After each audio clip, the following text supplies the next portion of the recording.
ഗുരുവായൂരിൽ ഒരിക്കൽ ഒരു ദരിദ്രനായ ബ്രാഹ്മണൻ ജീവിച്ചിരുന്നു. അവന് സമ്പത്തൊന്നുമില്ലായിരുന്നു, പക്ഷേ ഗുരുവായൂരപ്പനോടുള്ള അവന്റെ ഭക്തി അപ്പാരമായിരുന്നു. ദിവസേന അവൻ ക്ഷേത്രത്തിലെത്തി, കൈയിൽ ഒന്നുമില്ലാതെ, കണ്ണുനിറഞ്ഞ പ്രാർത്ഥനയോടെ ദർശനം നടത്തുമായിരുന്നു. ഒരു ദിവസം ക്ഷേത്രത്തിൽ വലിയ ഉത്സവം നടന്നു. സമ്പന്നർ വിലയേറിയ വസ്ത്രങ്ങളും ഭോഗങ്ങളും സമർപ്പിച്ചു. അതുകൊണ്ട് ദരിദ്രൻ ദുഃഖത്തോടെ പ്രാർത്ഥിച്ചു, ഗുരുവായൂരപ്പാ, എനിക്കു നിനക്കു സമർപ്പിക്കാൻ ഒന്നുമില്ല. ആ രാത്രി അവൻ വീട്ടിൽ ഉണ്ടായിരുന്ന കുറച്ച് അരി പാകം ചെയ്തു. നിന്റെ നാമം ജപിച്ചുകൊണ്ട് അതിനെ പ്രഭുവിന് നിവേദ്യമായി സമർപ്പിച്ചു. അന്ന് രാത്രി ഗുരുവായൂരപ്പൻ ബാലകൃഷ്ണനായി അവന്റെ വീട്ടിലെത്തി ആ അരി കഴിച്ചു പുഞ്ചിരിച്ചുകൊണ്ട് പറഞ്ഞു, നിന്റെ ഭക്തിയാണ് എനിക്ക് ഏറ്റവും പ്രിയപ്പെട്ട നിവേദ്യം.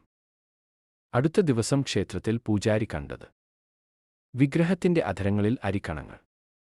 എല്ലാവരും അത്ഭുതപ്പെട്ടു. അപ്പോൾ എല്ലാവർക്കും മനസ്സിലായി, ഗുരുവായൂരപ്പൻ സത്യഭക്തിയുടെ വിളി ഒരിക്കലും അവഗണിക്കില്ല.